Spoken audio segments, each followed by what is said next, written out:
This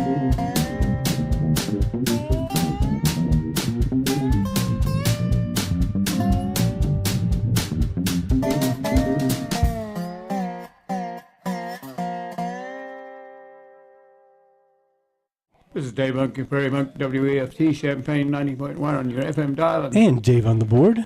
And it's Halloween time. That's right. This is the second part of Wednesday, so this would have to be October the 30th. Halloween. It's Monday on my calendar.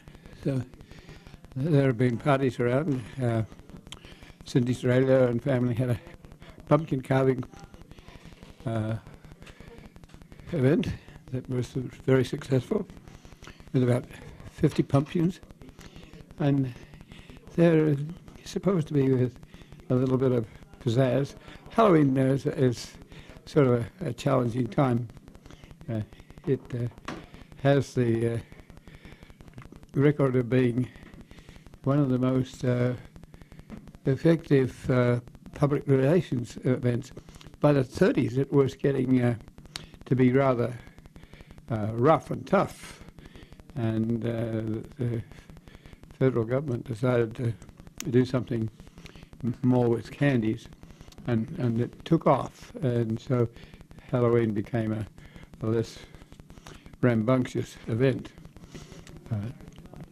So Heidi Lusler and her husband had a nice party last night, and it just is an interesting atmosphere. Downtown Champaign has had people wandering around already with interesting clothes and a little challenge, and perhaps the thought of a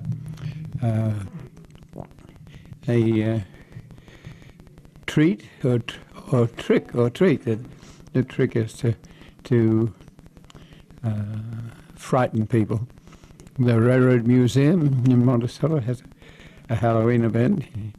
Some of these things you have to be careful not to be too challenging. Sometimes it gets to be chainsaw sounds and things like that that children get frightened by.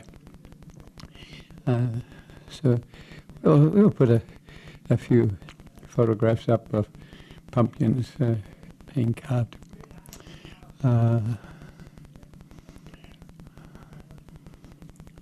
There was a Grand Prairie Friends meeting on Monday night, and that I found interesting. One of the things that they need your attendance for is the Rattlesnake Master Run for the Prairie. It's a race we started and ran for 7 years, and then handed it over to Grand Prairie Friends, and they do a more formal job with it, and it's a fundraiser. So especially if it's a nice sunny day and you can enjoy, I think it starts at 9 o'clock at Meadowbrook Park. And if in doubt, do a little research and you'll find Rattlesnake Master Run for the Prairie. But Grand Prairie Friends does a lot of other things. They put together natural areas and care about their maintenance, and so that's interesting. I wanted to say something about the Committee on Natural Areas. We haven't mentioned the Committee on Natural Areas, but it's a committee that was formed. I'm not quite sure who formed it, but we had various botanists who over the years, Vestal, then Shelford, then Kendi, then Getz. These were all professorial people or people who were working with the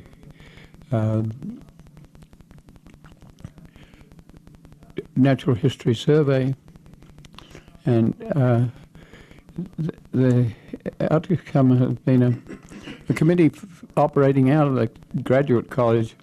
So it's the Graduate College Committee on Natural Areas, comprised of a range of people. I got in contact with it because of prairie involvement, and I was working with Dr. Kendi.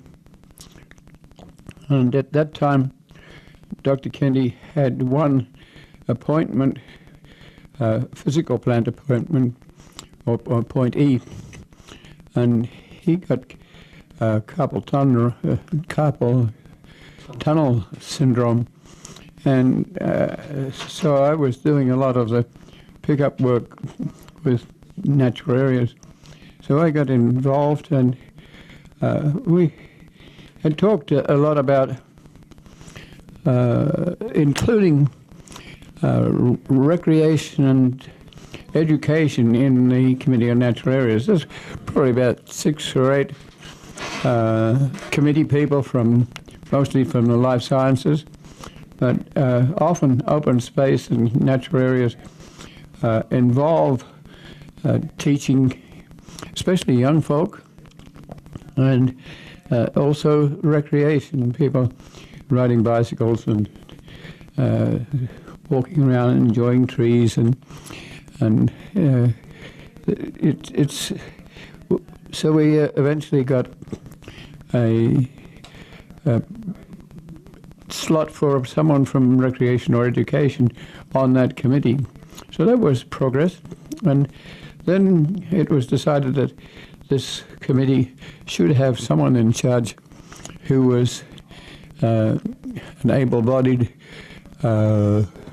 academic person, but would do the field work of natural areas. So some of these natural areas are like Funk's Grove in Bloomington,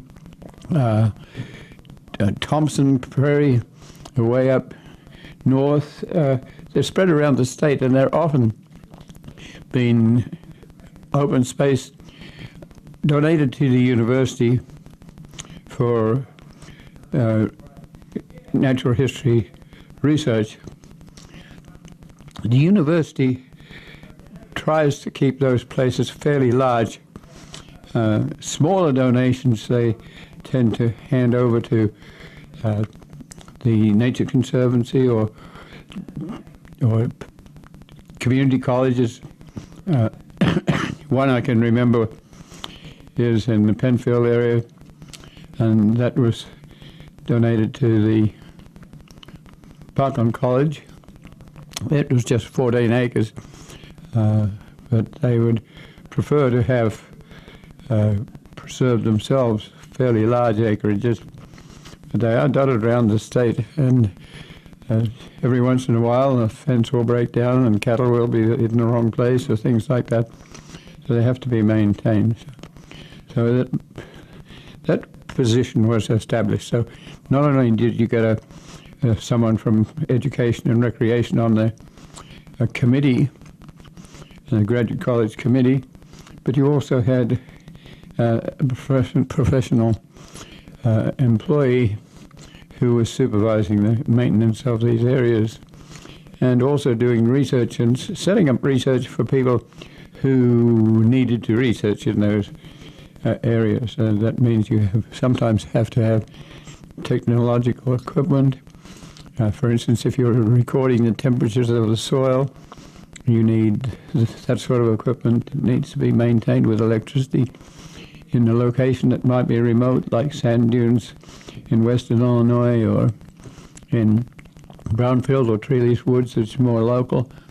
And there's a need for someone who has those sorts of skills. So the first appointee there was John Edgington, and that has been followed by Steve Buck, and that again will be followed by Jamie Ellis. And all those people have skills in open space, natural areas. And there's been another reform. The university has taken over the surveys, and it's now labelled a Prairie State, I think it is, and it all comes under the rubric of the University of Illinois. And I suspect that in that setting, the Committee on Natural Areas has had an upgrade.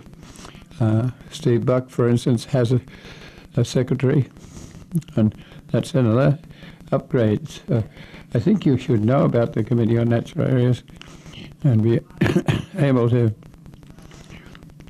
work with it and realize that there is a formal university site with office space and secretarial assistants and professional employee that supervises those natural areas. I assume that Parkland College has some of the same sort of arrangements, not quite so formal, and their natural areas are likely to be a little smaller, but still effective. These sites are important for field trips, like Brownfield Woods especially is available for large botany courses that might have 600 people in them, and often school teachers who need to have some access to the sort of field education that they might be able to give in a high school or grade school. That doesn't always happen. It's not easy to run field trips for a large number of students. You have to have buses to take them to a place, but you also have to have a site with perhaps a trail, but also a site where they can throw down a quadrat and count the number of plants and count the trees, a linear quadrat, or for the trees, a square quadrat for counting the understory plants or the leaf fall. To dig a soil pit to study the landscape, to know that a morainic soil may be a skeletal soil like a xenia, ranging down a catena to very rich organic soil like Drummer and Flanagan soil.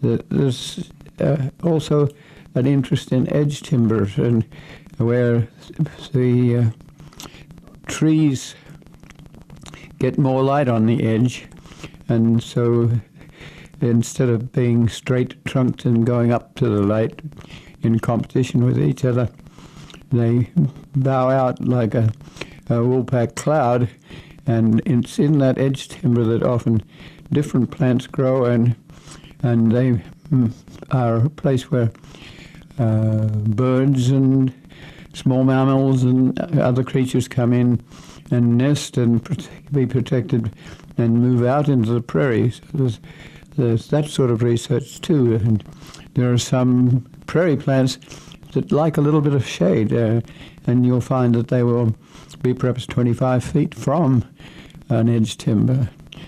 So we kind of applaud that at work. Some of it will go into papers that you may not see immediately, but if that's part of what we were wanting to do with having someone from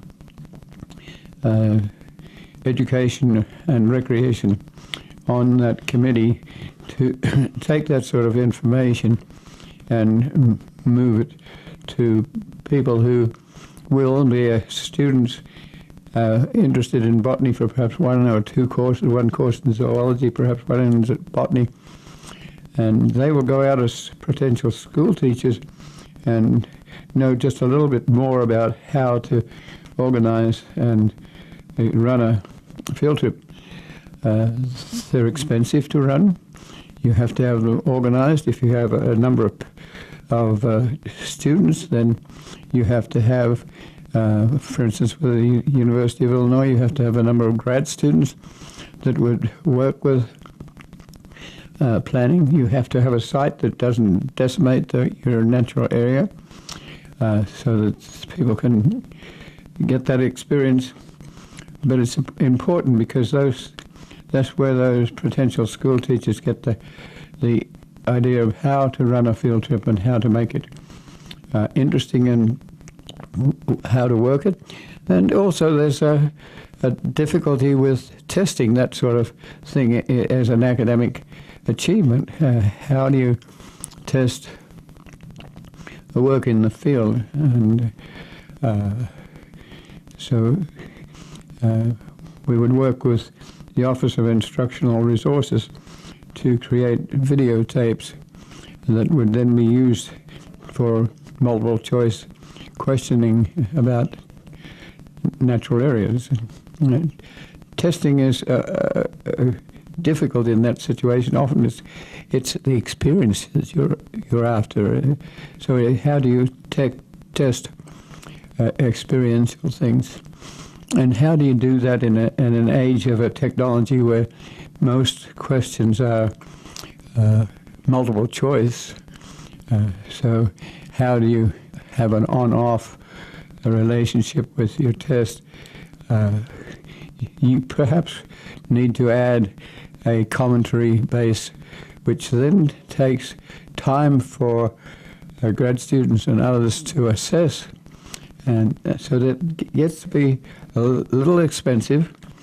You also have to know that over the years there has been a liability situation where the university feels that it is in loco parentis. That means it is in charge of the student while they're within the framework of the university. And there's been a constant worry that someone will throw a stone or a pine cone will fall from a tree on somebody's head. And so there's a liability involved in doing field work.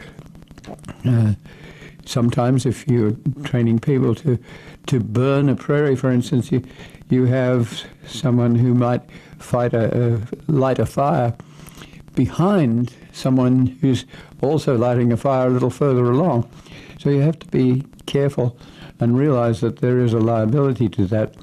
And that consequence has been reduced. The university is not held responsible for all its actions in teaching, but it's still there, and that can tend to make teachers or professors a little bit more cautious about running field trips, which is disappointing because field trips can do a lot.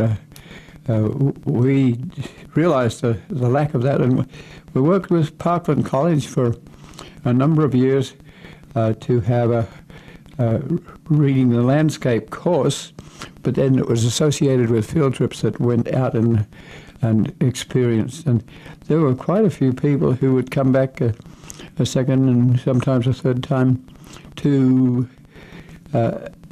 get that experience, which actually it transferred to the School of the Art Institute, which Jim Zanzi came on one of those field trips and said, well, let's do an artist in the landscape class. So we did an artist in the landscape class, which really wasn't a classroom class. It was going to a whole bunch of experiential situations in about 5 states.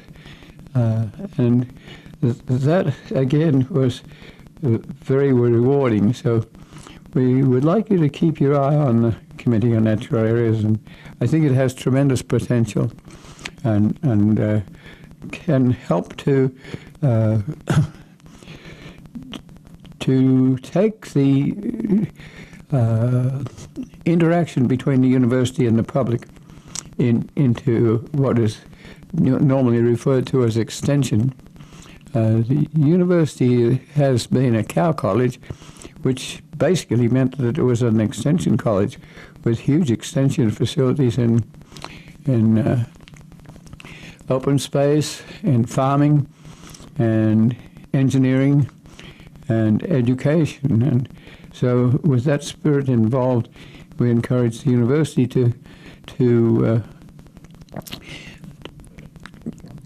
do those sort of field situations which allow the community to come in and experience something that's very educational.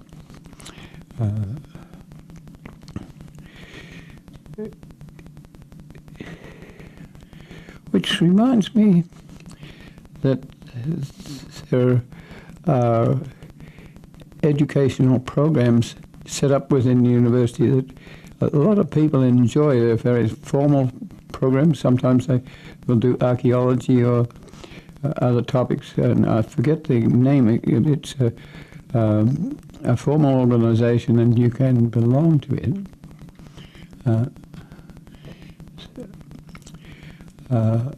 Yeah, well,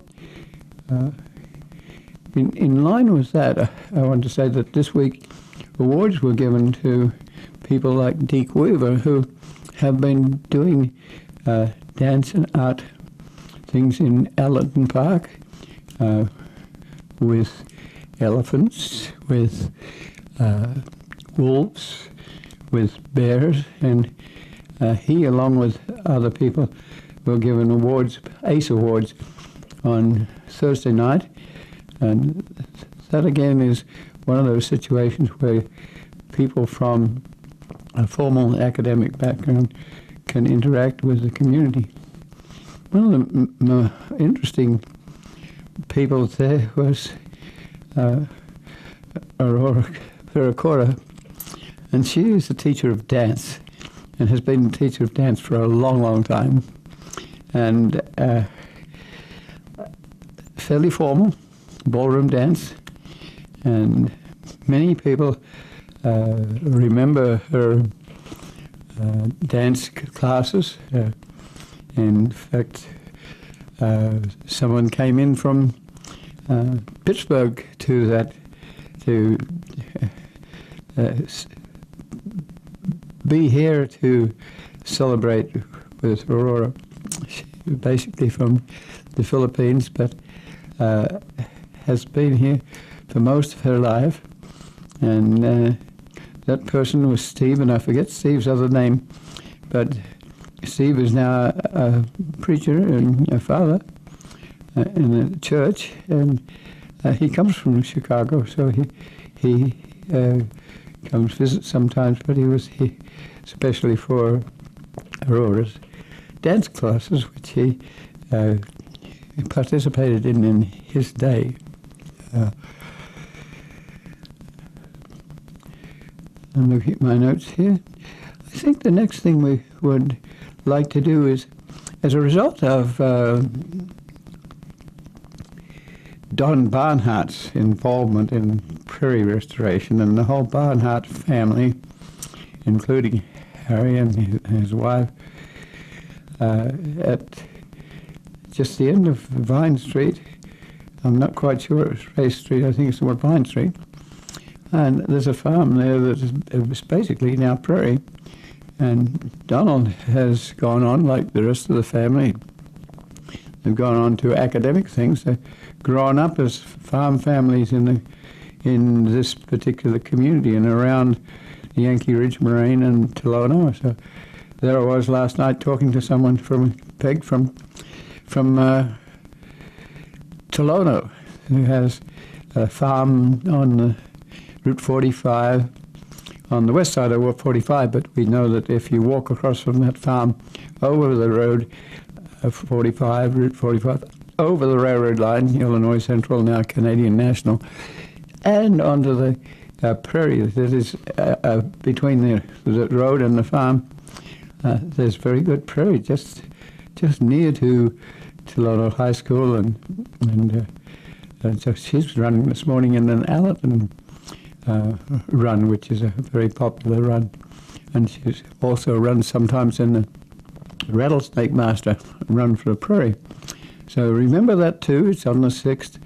It's in competition with. It's on about the same time as we are running our program, and just interesting interactions that I like to report so that you can share in those things too. So now we're going to try something different. Donald Barnhart, with his prairies to the south of Champaign and Havana, with an interest in the environment, has sent me a book that he's been reading about collapse. And it basically says something about societies that have become, over the centuries, very technologically able. The leaders of the push were doing interesting things, but all of a sudden they went too far. They irrigated the Mesopotamia, and there were salt, and then salt comes from the desert, and if you irrigate the desert, you have salty water, and so you get a collapse of an organization. So a guy named Jared Diamond has written several books on this topic, but I think it helps for you to understand that this is a very interesting time, a very demanding time. Last night people were talking across a Halloween fire about conserving your water. How long do you leave the tap running when you clean your teeth? How long do you keep your shower on? Do you have a 10-minute shower, or do you have a brief shower? How many showers do you have a week? Those topics were interesting.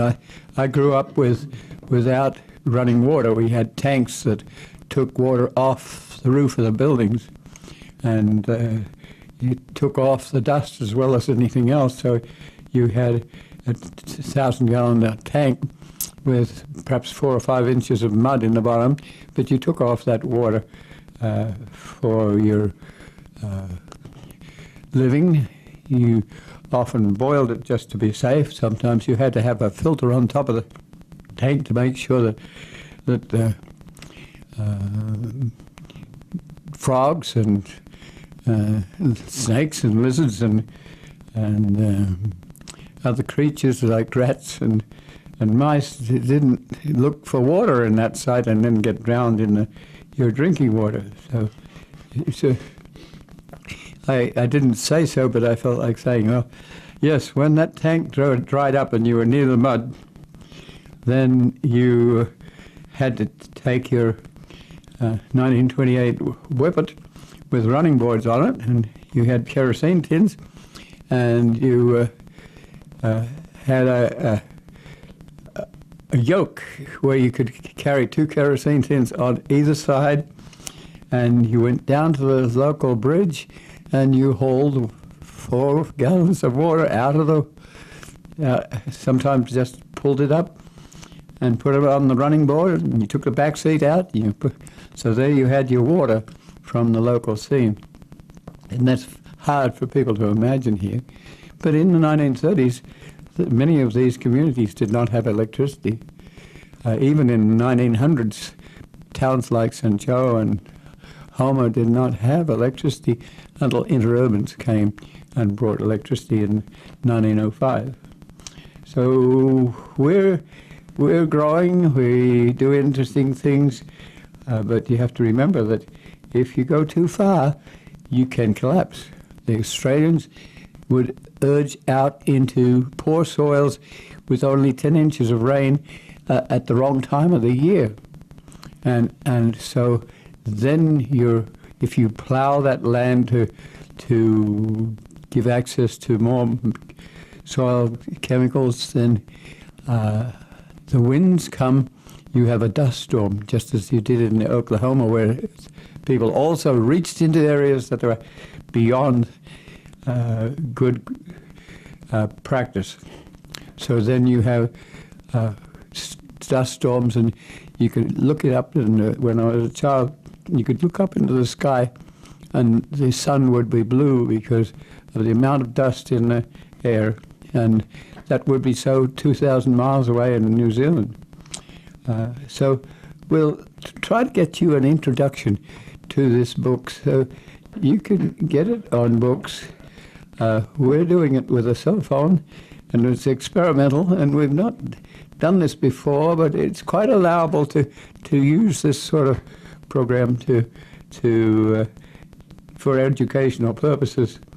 And we encourage you to think about what you do when you're extending your landscape too much. One of the things that I worry about a lot is the amount of recyclable materials that are going to the landfill that needn't go to there. There must be, like cans and glass, there must be mountains of materials there that shouldn't really be there. So let's try to do this. We have a microphone sitting on top of a cell phone, so we're trying, and so be sympathetic with our attempts.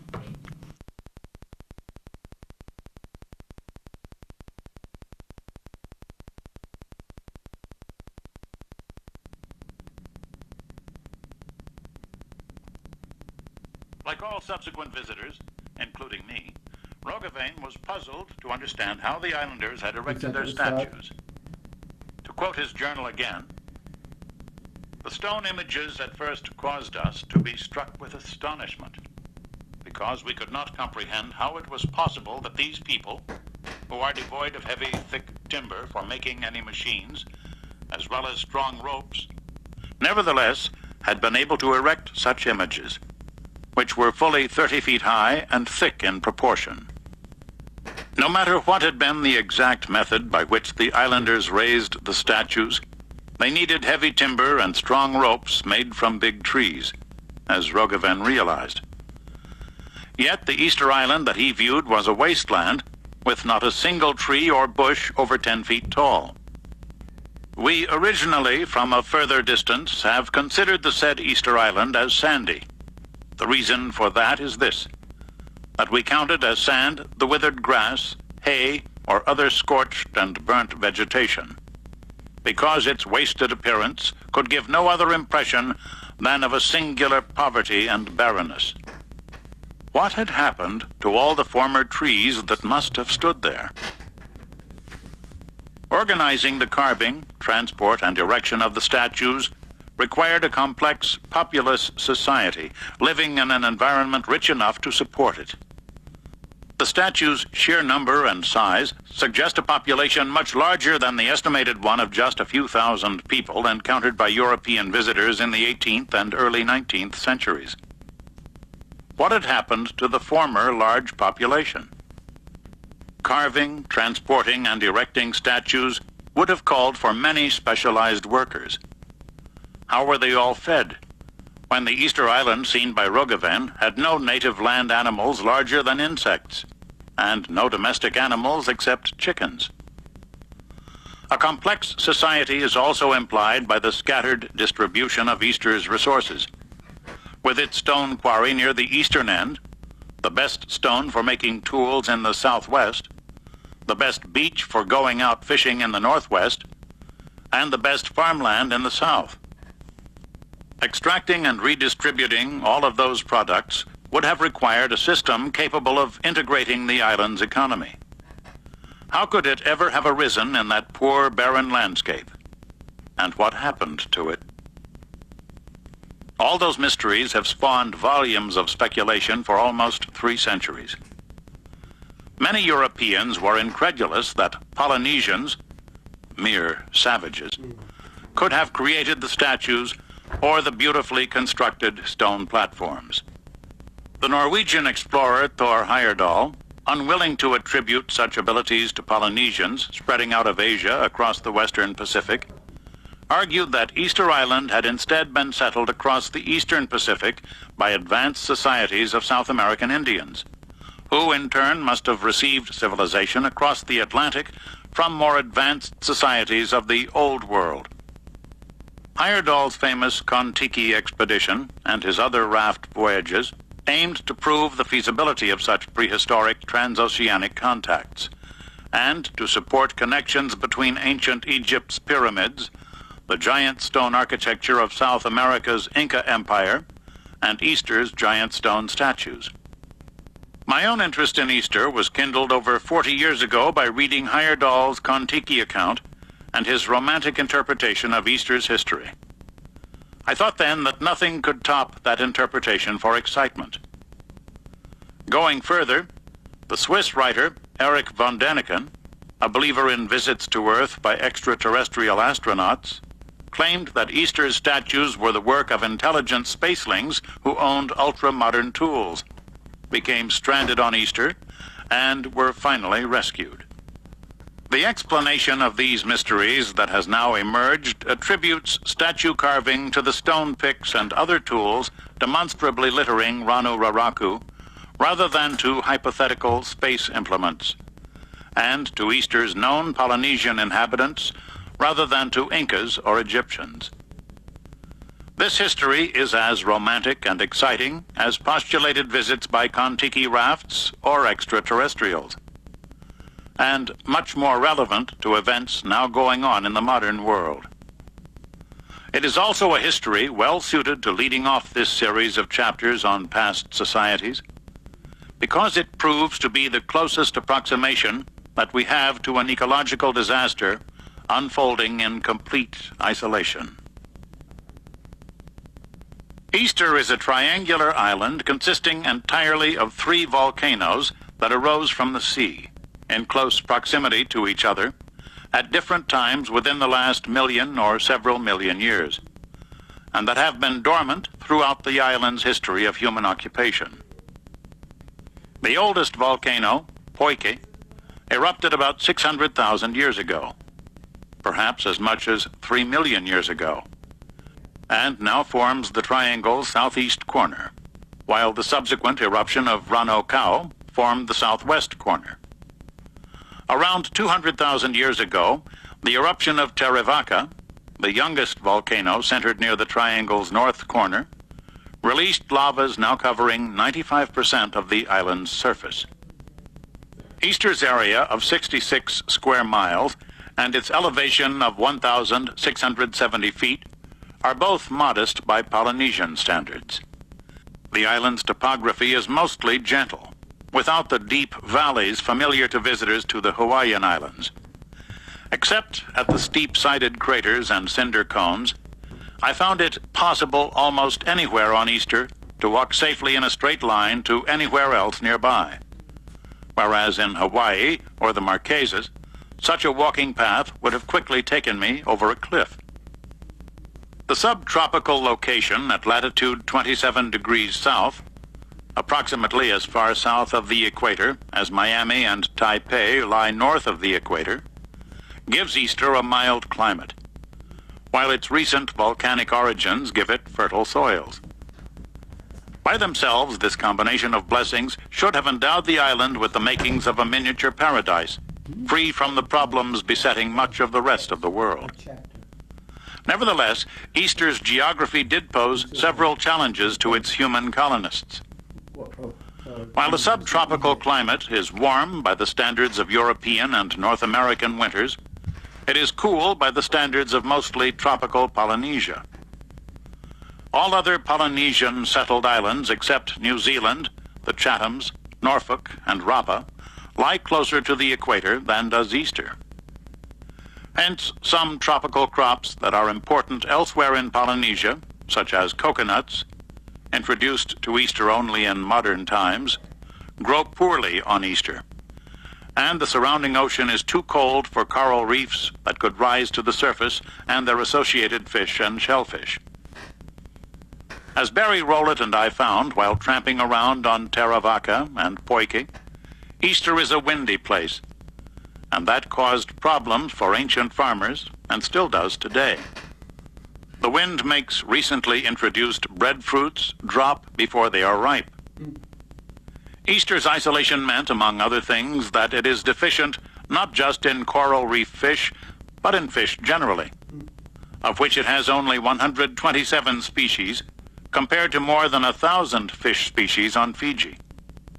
All of those geographic factors resulted in fewer food sources for Easter Islanders than for most other Pacific Islanders. The remaining problem associated with Easter's geography is its rainfall, on the average only about 50 inches per year. Seemingly abundant by the standards of Mediterranean Europe and Southern California, but low by Polynesian standards. Compounding the limitations imposed by that modest rainfall, the rain that does fall percolates quickly into Easter's porous volcanic soils. As a consequence, freshwater supplies are limited. Just one intermittent stream on Mount Taravaca's slopes, dry at the time of my visit, ponds or marshes at the bottoms of 3 volcanic craters, wells dug down where the water table is near the surface, and freshwater springs bubbling up on the ocean bottom just offshore or between the high tide and low tide lines. Nevertheless, Easter Islanders did succeed in getting enough water for drinking, cooking, and growing crops. But it took effort. Both Heyerdahl and von Däniken brushed aside overwhelming evidence that the Easter Islanders were typical Polynesians derived from Asia rather than from the Americas, and that their culture, including even their statues, also grew out of Polynesian culture. Their language was Polynesian, as Captain Cook had already concluded during his brief visit to Easter in 1774, when a Tahitian man accompanying him was able to converse with the Easter Islanders. Specifically, they spoke an Eastern Polynesian dialect related to Hawaiian and Marquesan, and most closely related to the dialect known as Early Mangaravan. Their fishhooks, stone adzes, harpoons, coral files, and other tools were typically Polynesian and especially resembled early Marquesan models. Many of their skulls exhibit a characteristically Polynesian feature known as a rocker jaw. When DNA extracted from 12 skeletons found buried in Easter's stone platforms was analyzed, all 12 samples proved to exhibit a 9-base pair deletion and 3 base substitutions present in most Polynesians. 2 of those 3 base substitutions do not occur in Native Americans, and thus argue against Heyerdahl's claim that Native Americans contributed to Easter's gene pool. Easter's crops were bananas, taro, sweet potato, sugar cane, and paper mulberry, typical Polynesian crops mostly of Southeast Asian origin. Easter's sole domestic animal, the chicken, was also typically Polynesian and ultimately Asian, as were even the rats that arrived as stowaways in the canoes of the first settlers. The prehistoric Polynesian expansion was the most dramatic burst of overwater exploration in human prehistory. Until 1200 BC, the spread of ancient humans from the Asian mainland through Indonesia's islands to Australia and New Guinea had advanced no farther into the Pacific than the Solomon Islands east of New Guinea. Around that time, a seafaring and farming people, apparently originating from the Bismarck Archipelago northeast of New Guinea, and producing ceramics known as Lapita-style pottery, swept nearly 1,000 miles across the open oceans east of the Solomons to reach Fiji, Samoa, and Tonga, and to become the ancestors of the Polynesians. While Polynesians lacked compasses and writing and metal tools, they were masters of navigational arts and of sailing canoe technology. Abundant archaeological evidence at radiocarbon-dated sites, such as pottery and stone tools, remains of houses and temples, food debris, and human skeletons, testifies to the approximate dates and routes of their expansion. By around AD 1200, Polynesians had reached every habitable scrap of land in the vast watery triangle of ocean, whose apexes are Hawaii, New Zealand, and Easter Island. Historians used to assume that all those Polynesian islands were discovered and settled by chance, as a result of canoes full of fishermen happening to get blown off course. It is now clear, however, that both the discoveries and the settlements were meticulously planned. Contrary to what one would expect for accidental drift voyages, much of Polynesia was settled in a west to east direction, opposite to that of the prevailing winds and currents, which are from east to west. New islands could have been discovered by voyagers sailing upwind on a predetermined bearing into the unknown, or waiting for a temporary reversal of the prevailing winds. Transfers of many species of crops and livestock, from taro to bananas, and from pigs to dogs and chickens, prove beyond question that settlement was by well-prepared colonists, carrying products of their homelands deemed essential to the survival of the new colony. The first expansion wave of Lapita potters, ancestral to Polynesians, spread eastwards across the Pacific only as far as Fiji, Samoa, and Tonga, which lie within just a few days' sail of each other.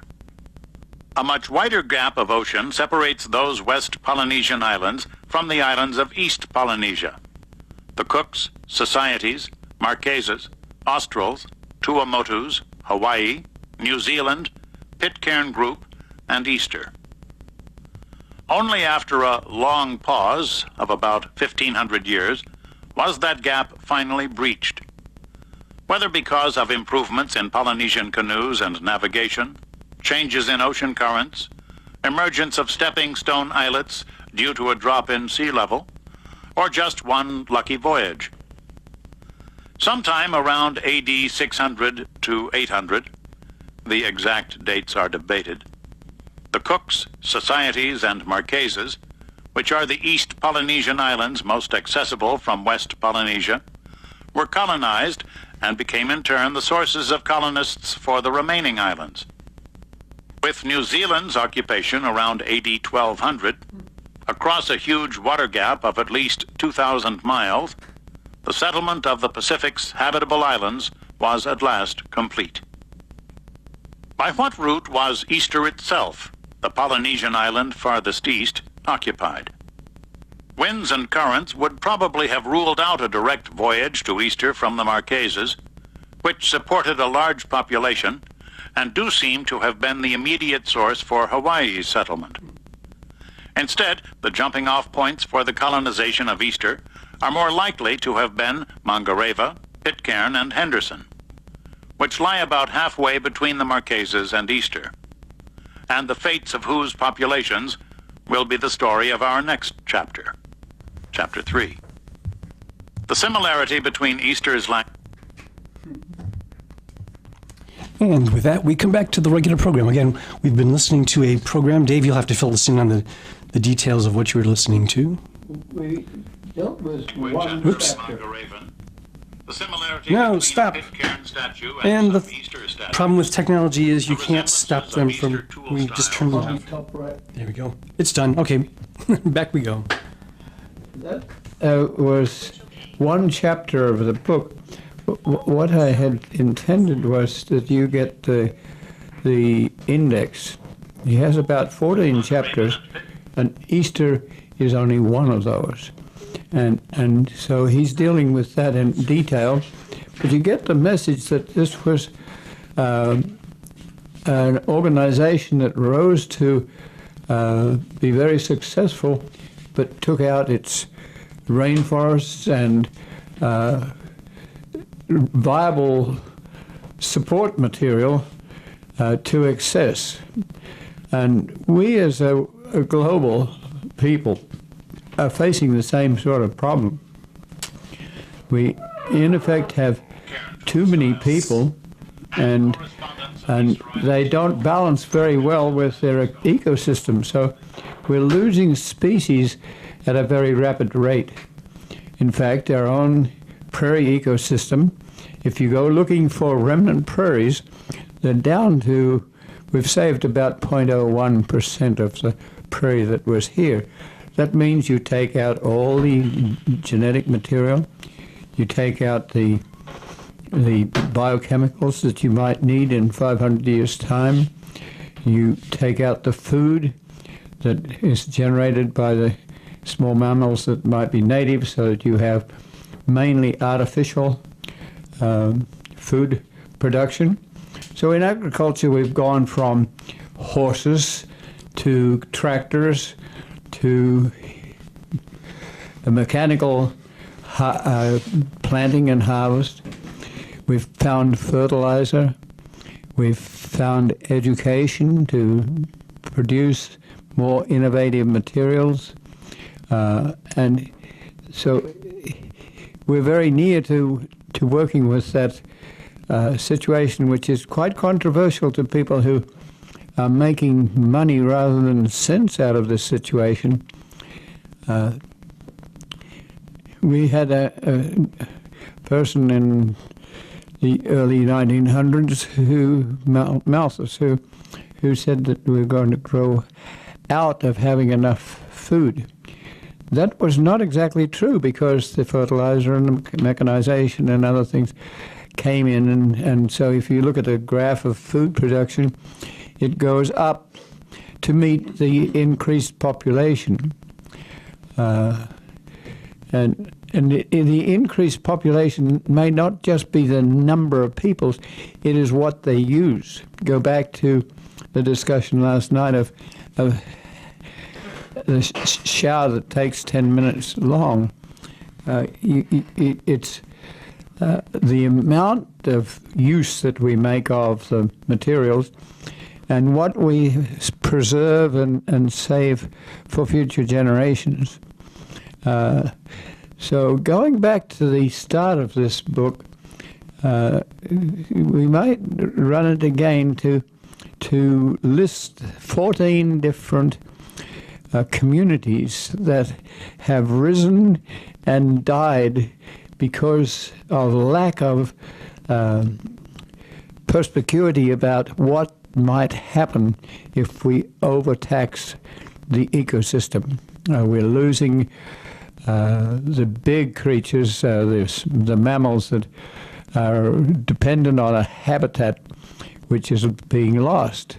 So very easily we can reduce ourselves to a very small ecosystem, and it will include a bunch of creatures that are adaptable, and these include the weeds and the diseases that find it possible to adapt to this changing situation. So we end up with an ecosystem that's not a very nice ecosystem. And so that's what Diamond is getting at, is we need to look at what we're doing to the landscape, and it's above and beyond just climate change. We need to adapt to climate change, but we have to know that that will take out things like the barrier reef and all the fish and creatures that are there, whether it be in the Caribbean or in the Pacific. It will take out the ice caps. It will raise the water levels in places like New York. And what do you do with that? Is it possible that something like New York can be inundated by floodwater in the next few hundred years? Do we lose out? Do we say, okay, we've had a good life, we've done it, and we've lost out, like the dinosaurs will go? That's one attitude. But the other attitude is to look at the future and figure out what you're trying to do to work with your situation. So if it is a matter of carbon footprint, how do we reduce that? If it's a matter of electricity, what do we do with solar versus wind versus nuclear power? How do we watch them? Where do we put the nuclear waste? How do we work with the populations that are native, like the Australian Aboriginal? How does the Aboriginal survive when you take out all the rainforest that has been used to and grown up with? How do you look at the rural sociology of a Monsanto going into a village situation where people are growing manioc or small crops and enough to be sustainable for a small community, and saying to them, well, this is a waste of the landscape. We're not using the soil to the best of advantage. We'll coalesce your village and have 500 acres of corn and soybeans, and we'll bring you luxuries like television and a Western style of living, but then that destroys the the rural sociology and can be very damning. So you have to be, as citizens, aware of these things and figure out whether you need to go more than thinking about where your water comes from. And you have, at the moment, a concern about a pipeline that comes across the country and is going through Indian reservations and across and under the Missouri River, and that's basically going to bring oil from Canada to the Gulf, and that is in balance with a whole bunch of fracking that gives us gas at a lower price, and perhaps in some cases contributes to geodesic eruptions. Like there's quite some consideration that fracking has led to Earth movements. On the other hand, do we, with a grand aquifer in east central Illinois, do we tap that asset for money and put in a pipeline to Los Angeles? Or do we put it on railroads, 100 ton of water at a time, and take it to communities that are without water? Do we dam the Colorado River so that the Mexican peninsula gets a little dribble of salt water? So we think of these things, and I hope that one discussion of Easter Island, which is kind of dramatic, will help you to understand these thoughts. And perhaps we will run through his index of other communities that he likes to deal with in depth the same way. So that's all we have for today. This is Dave Monk, your Prairie Monk, WAFT Champaign, 90.1 on your FM dial. And remember the Rattlesnake Master running on the 6th. And Dave is on board. That's right. So that'll be before next. That'll be. It'll be parallel to our talk. So next Sunday. We'll be on the air during the run itself. It starts at 9 o'clock, and I think it might be the day when the time change occurs. Could be. And where can people go for the Rattlesnake Master? Where is it? It's Meadowbrook Park. Meadowbrook Park? Okay, so that's down south in Urbana then. Yes. And it's afternoon. You're tuned to WEFT Champaign 90.1 FM. That's it for the Prairie Monk for another Sunday morning. And as always, the views and opinions expressed are solely those of the speakers and no one else.